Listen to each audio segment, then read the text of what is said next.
I didn't expect the most humiliating moment of my life to come while I was eating filet mignon at a table full of liars. The lights were dimmed, the wine was expensive, and the smiles were fake. We were celebrating my wife's supposed promotion. Emily was glowing, but not because of the job, no. She had that post-sin glow. You know it when you see it. And I was the only one who hadn't read the script. Her mother, Linda, clinked her glass and said, to Emily in her bold new chapter, both professionally and personally. I frowned. Personally. That's when her father, Jim, chimed in, swirling his whiskey like it was holy water. Oh, come on, Nathan. You're a smart guy. You know how these things go. Emily leaned in, resting her perfect little hand on mine like she wasn't spitting in my face with every word. Nate. We should talk. I've been seeing someone. My boss, actually. Tyler. Silence. Except for the thumping in my ears. I'm sorry. What? I said, laughing. Because what else can you do when the woman you married drops a bomb in front of her entire family like it's a toast? Her sister Hannah just shrugged. It's not a big deal. Everyone does it. Everyone. I repeated, my voice tight. Emily nodded. Everyone in this family has a lover. It makes relationships stronger. Look how happy we are. I looked around. No one looked shocked. Not even a twitch of shame. That's when her brother, Ryan, the guy who once cried watching Forrest Gump, said, Nate, be a man. Accept it. My hands curled into fists under the table, but I kept my voice even. You want me to accept that my wife is sleeping with her boss? Emily scoffed. It's for our future, Nathan. Tyler has connections. He's helping me grow. Oh, he's helping you grow? I barked out a bitter laugh. Stop being dramatic, Emily hissed. You have two options, apologize or leave. Apologize. The room spun for a second. My mouth went dry. I stared at this woman I'd shared my life with, the late-night talks, the trips, the vows, and saw a stranger. No, worse. I saw a cold, calculated snake, dressed in silk and lies. And the rest of them, the whole damn family, just kept sipping their drinks, as if we were debating whether to order dessert. I stood up. Slowly. Calmly. My chair scraped back with a squeak that sounded like a scream in the silence. I looked at Emily, then her family. I'm not apologizing, I said, voice low. And I'm not begging. I'm done. I walked out. But not before I left a parting gift. See, I'd been suspicious for weeks. Emily started coming home late, smelling like cologne that wasn't mine. Her phone was face down, always on silent. I knew something was off, so I checked her iPad. Stupid woman forgot it syncs with her iPhone. Photos. Messages. Voice notes. Tyler whispering filth. Her moaning his name. Plans to meet at hotels. And her calling me boring. Predictable. A stepping stone. So I made copies. Saved them. Organized them neatly by date and folder. That night, after dinner, I didn't go home. I booked a one-way flight to Mexico. But before I left, I mailed a flash drive to Emily's boss's wife. Another one went to HR at their company. And the third? I left it right there, in Emily's pillowcase, with a note that said, Enjoy your freedom. You earned it. The next morning, my phone had 76 missed calls. From Emily, her mom, her sister, even Ryan. I turned the phone off, laid back in a hammock in Tulum, and ordered a drink. This was only the beginning. When I left that restaurant, I thought I'd feel relief. I expected the satisfaction of finally walking away from a poisonous circus. But as the cab pulled away from their smug faces and clinking glasses, all I felt was a burning hole in my chest. I got to the hotel, sat on the edge of the bed, and just stared at the wall. Everything around me was quiet, too quiet. No buzzing of Emily's constant texts. No familiar sound of her voice, sweet, manipulative, sharp when she needed something. It had all been fake. I opened my laptop and scrolled through the folder I had titled Truth. Inside were screenshots of every message between her and Tyler. I had organized them like a forensic file. One in particular kept haunting me. He's too soft. Tyler, you challenge me. Nate just exists. She wrote that 2 days after our anniversary. We'd gone to that fancy cabin she wanted in Aspen. I cooked for her. Read her that dumb poetry she liked. Gave her the necklace with her birthstone. She smiled. Kissed me. Told me I was the only man who understood her soul. Lies.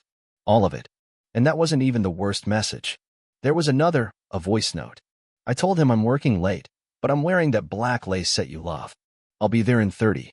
That same night, I had picked up takeout from her favorite Thai place and waited 3 hours before she came home, pretending to be tired from meetings.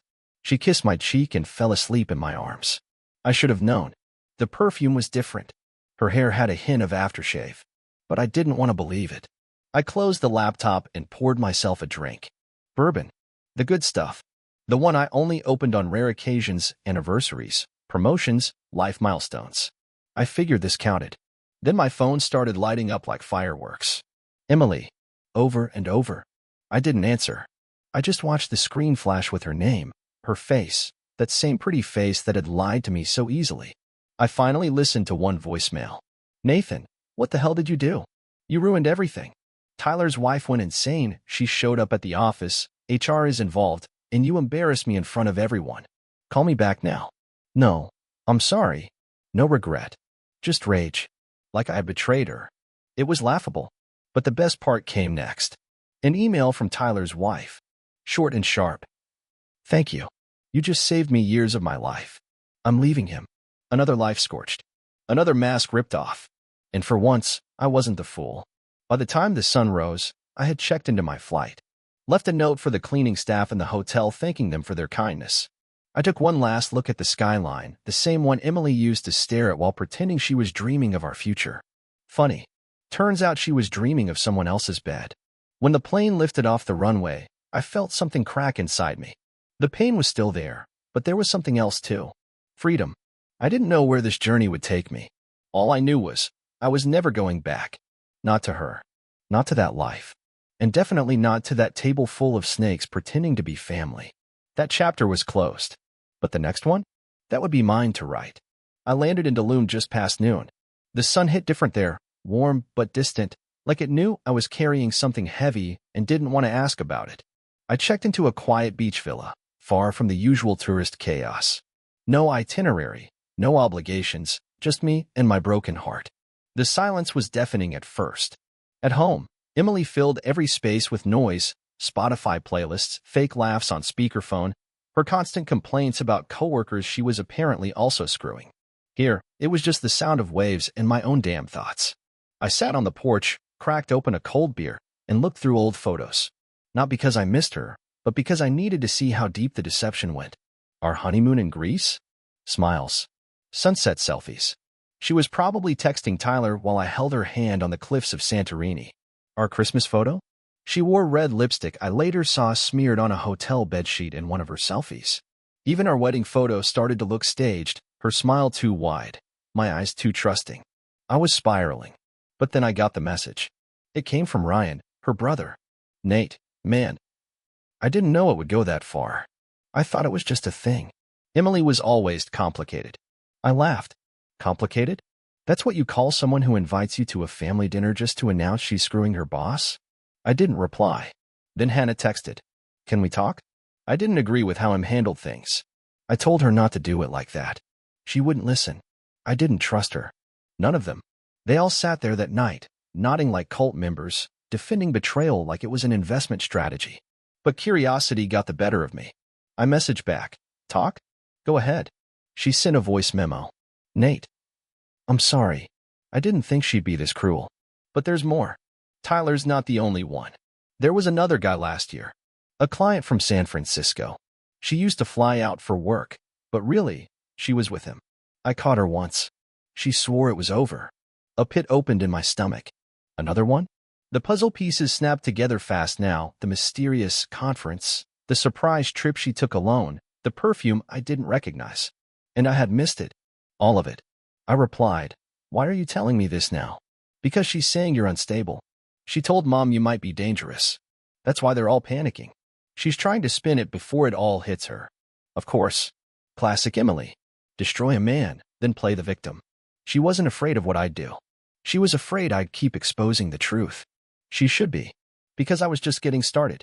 I opened my laptop and pulled up the HR contact list from Emily's firm. I had it from one of the folders I copied. I drafted an anonymous email, formal, clean, with attached screenshots of explicit messages sent during office hours, a calendar invite that led straight to a hotel, and one sweet image of her in lingerie labeled, for your promotion. I hit send. Then I called a lawyer back home. Divorce? Yes. But more than that, I wanted to secure my assets. Emily never paid a dime toward our house. I had to make sure she didn't get a damn cent from the ruins she created. And that night, I slept better than I had in months. No lies in the sheets. No phantom perfume. No fake cuddles while she planned her next escape. Just the sound of the ocean and a man who had finally woken up. 3 days later, I called her. Not because I missed her. Not because I wanted closure. I called because I wanted her to know that I wasn't the weak little trophy husband she always thought I was. The one she could cheat on, gaslight, humiliate, and still expect to crawl back, begging to stay. She picked up fast. Too fast. Nathan? Oh my God, finally. Her voice was frantic, all fake sweetness dipped in panic. The kind of voice you use when you know you've been caught, but still think you can talk your way out. You've been dodging me for days, she went on. This isn't like you. You're right, I said calmly. This isn't like me. You made sure of that. A pause. Then the shift. I could hear her smile twisting into something venomous. Is this about Tyler's wife? You need to calm down, Nate. You went too far. No, I interrupted. You went too far. You cheated. You humiliated me in public. You used me like a stepping stone, and now that the house is burning, you want me to hand you the extinguisher. Another pause. Then came the guilt trip. I never meant to hurt you, she whispered. You don't understand. I felt trapped. You stopped paying attention to me. You were always tired, distracted. I needed to feel alive again. You needed to get banged by your boss in hotel rooms? Silence. Don't play the victim, Emily, I snapped. You weren't neglected. You were bored. You wanted the thrill, the attention, the game. And you thought I'd be too nice, too slow to notice. Her tone shifted again. Defensive.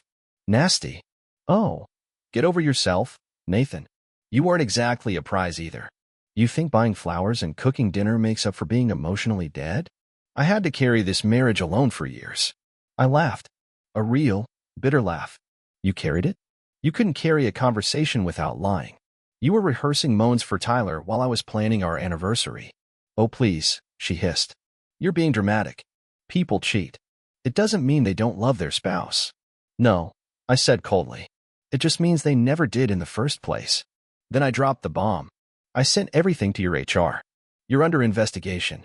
Tyler's been suspended pending review, and I've got a lawyer drawing up divorce papers. You'll be served soon. She exploded. You vindictive piece of... Do you have any idea what you've done? You ruined my career. My reputation. I stayed quiet. Let her scream. Let her choke on her own fury. You think you'll get away with this? You think you're the victim here? Everyone will know how unstable you are. They already know, I said calmly. I sent the receipts. You forgot your iPad syncs, remember? I've got backups of everything, photos, messages, timestamps. You were sloppy. She went dead silent. And then, finally, the truth cracked through her voice. What do you want from me? That line. That exact sentence. It was the first time I heard her really scared. But I didn't want anything. I want you to understand that this time, you don't win. You don't manipulate your way out. You don't walk away with sympathy and spin. You don't get to rewrite the story. I was loyal, I said. And you were poison. And now? I'm cleansing every part of my life that had your fingerprints on it. Click. I hung up. And for the first time in months, maybe years, I didn't feel like the fool. I felt like the man I used to be, the man before Emily twisted my world into hers. The man who was finally free. The next morning, I woke up to a storm. Not a weather one, the digital kind. Emails, texts, missed calls, even messages on LinkedIn. Word had spread fast. Turns out, when you blow up the fragile world of liars, the debris hits everyone. Emily's firm had placed her on administrative leave. Tyler was already out. HR was investigating everything, including inappropriate use of company resources thanks to that little hotel receipt she so lovingly paid with her work card. Rookie mistake. But what really lit the fire was the flash drive I mailed to Tyler's wife. She didn't just blow up her marriage, she blew up his entire life. I got a message from her, Julia, the same woman Emily had smirked about, calling her a clueless housewife with too much Botox. Thank you for the evidence. I left him. I'm taking the kids. And I forwarded everything to the board. One line. Ruthless. Efficient. I respected it. But that wasn't the end. Apparently, Emily had told her family that I was emotionally abusive, that I'd snapped because of work stress, that I fabricated the cheating out of paranoia. Classic move. Destroy a man's world, then play victim when he refuses to stay quiet. What she didn't expect was that I had anticipated everything. I had backups of everything she ever said. Voice notes, emails, text logs. I uploaded them to a secure drive and shared it with my lawyer and only him, just in case she got any ideas. But still, I won't lie, it hurt. Seeing her try to bury me under her lies, after everything I gave her, that hit different. This wasn't just cheating. It was character assassination. And it made me realize something. She never loved me. Not really. I was a placeholder. A safety net. A steady hand while she hunted for chaos. And once she got bored of the calm, she lit the whole damn bridge on fire. I went to the beach that afternoon. Just sat there, letting the tide creep up to my feet, wondering how the hell I had missed the signs. Because there were signs. The way she started guarding her phone like it held nuclear codes. The way she suddenly needed space, yet spent more time working late than actually sleeping next to me.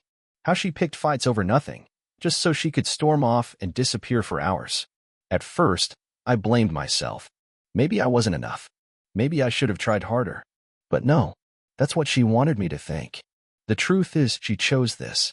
She chose to lie, to sneak around, to sleep with a man who gave her a fake future built on stolen hours and motel sheets. And she expected me to accept it, to swallow my pride and support her while she sold her soul for a promotion. The worst part? She didn't even feel guilty. Not once in that call did she say, "I'm sorry." Not once did she sound like someone who regretted destroying a marriage. She only cared that she lost something. So I decided right then, I wasn't just walking away. I was erasing her. I'd already locked down our joint accounts, froze the credit cards, changed all my passwords. The house? It was in my name. The car? Mine too. She could keep her dresses, her lies, and her fake smiles. But she wasn't getting me. Not anymore. I walked back from the beach as the sun dipped low, painting the sky with fire. It felt symbolic. A burning sky over a buried past. And me, standing in the middle of it all, finally ready to rebuild. Alone, but honest. No more secrets. No more Emily. Just the truth. I thought it was over.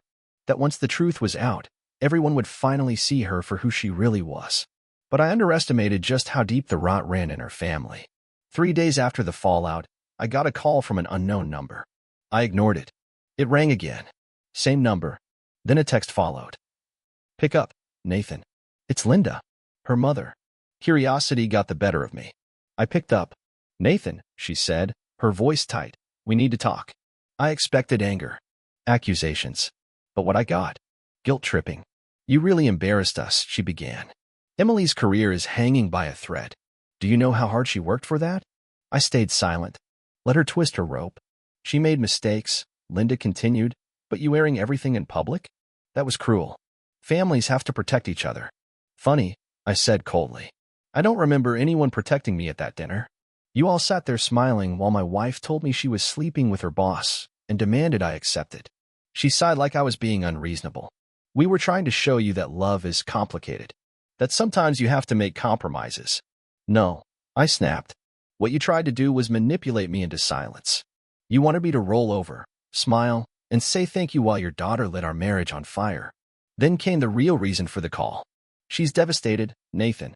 She's crying every day. She's saying you're turning everyone against her. Can't you at least talk to her? Just smooth things over. Maybe we don't need to go through with the divorce so quickly." I almost laughed. "This isn't a disagreement, Linda. This isn't a rough patch. Your daughter didn't cheat once. She made it a lifestyle. And you all defended her like it was family tradition. She made a mistake. She made choices. Repeatedly. And now you're calling me to fix what she broke." I could hear her anger surfacing. "You don't have to be so dramatic." There it was again. That same dismissive tone from dinner. The same tone Emily used when I found out about Tyler. The same one Ryan had when he told me it wasn't a big deal. To them, betrayal was normal. To them, I was the problem for not going along with it. I hung up. 2 hours later, I got a voicemail from Ryan. "You're being selfish, Nate. We get it. She messed up. But you didn't have to ruin her whole life. This could have been handled in private." I deleted it. Then came Hannah's message. "I know you're hurt, but maybe you shouldn't have exposed the messages. There were other ways." Other ways? Like what? Let her keep cheating in peace? Let her climb the ladder while dragging me through the mud? I realized something that night. Emily wasn't the only toxic one. The whole damn family was infected. They believed loyalty meant silence, that covering up sins was a virtue. But me? I believe in truth. So I sent one last message, a group text to all of them. Tell Emily I'll see her in court. And if any of you contact me again, my lawyer will handle it. You chose her lies over my respect. So now you can keep them. Blocked. All of them. The door wasn't just closed, it was bolted shut.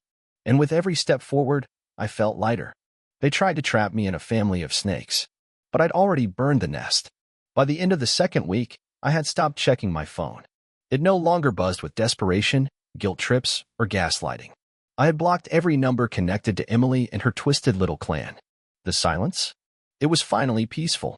I started my mornings early in Tulum, just me, a coffee mug, and the slow rise of the sun over the water. There was something about being so far away from everything, from the lies, the chaos, the broken trust, that let me breathe for the first time in years.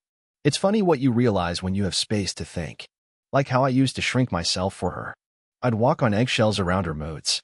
I let her talk me into thinking her sarcasm was wit, that her cold shoulder was just stress, that her flirting with strangers was just her being friendly. I defended her when people raised eyebrows. I stood up for her when she didn't deserve it, even to myself. Love makes fools out of men. But betrayal? It wakes you up like a bucket of ice.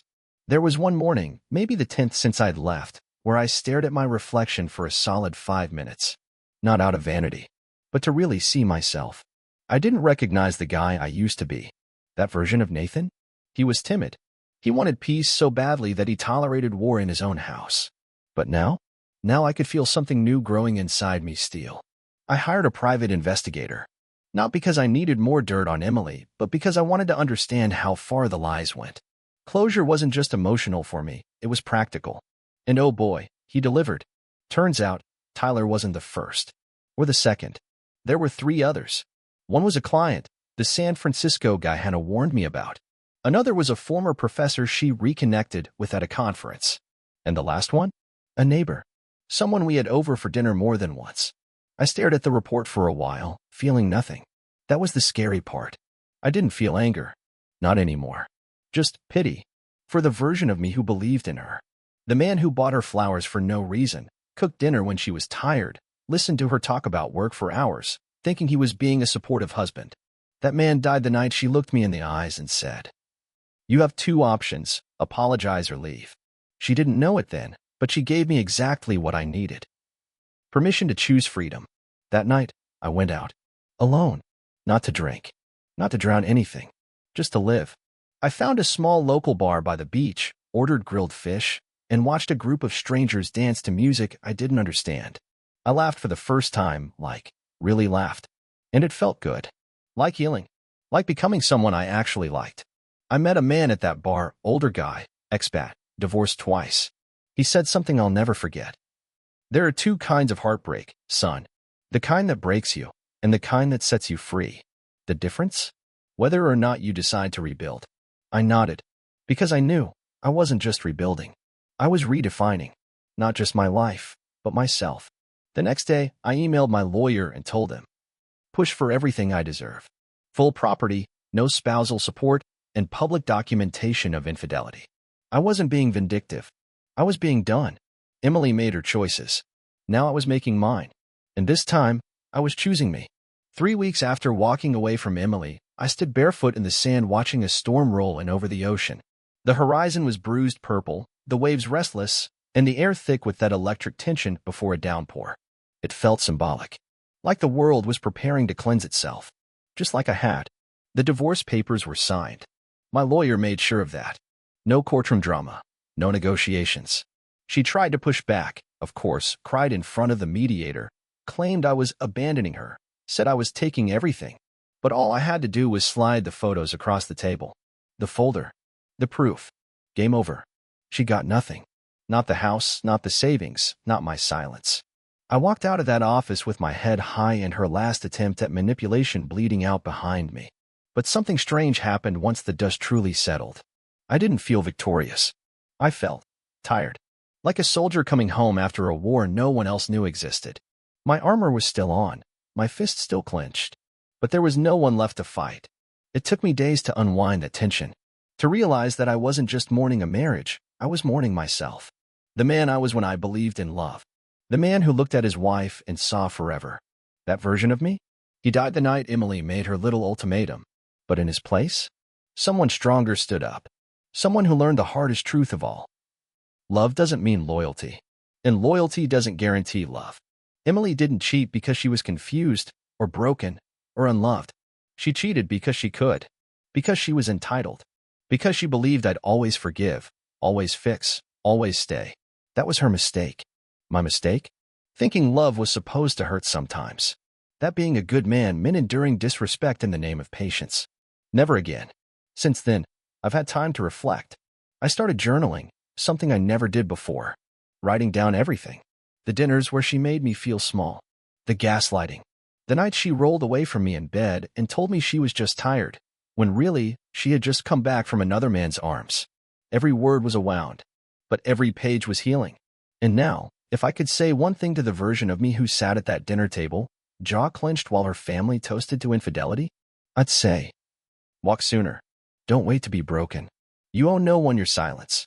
To any man reading this, stuck in a situation where his gut is screaming, where the respect is gone, where he's made to feel like he's the crazy one, listen to me. You are not weak for leaving. You are powerful for saving yourself. Emily taught me something she never meant to. That the people who scream the loudest about love often know the least about it. That for our future sometimes just means for her benefit. That betrayal dressed in a silk dress still stinks when the mask falls off. Now I wake up to the sound of waves, not lies. I sleep in a bed that doesn't smell like another man's cologne. I look in the mirror and don't see a fool. I see a survivor. I don't hate her anymore. I pity her. Because at the end of the day, I walked away with my soul intact. My name clean. My dignity sharpened by fire. And she's just another story in a folder full of receipts. The storm finally broke that night. Thunder cracked the sky open, rain poured down in thick sheets, and the world was scrubbed raw. And me? I stood in it, arms wide, letting it wash away the last of her. Free. Finally.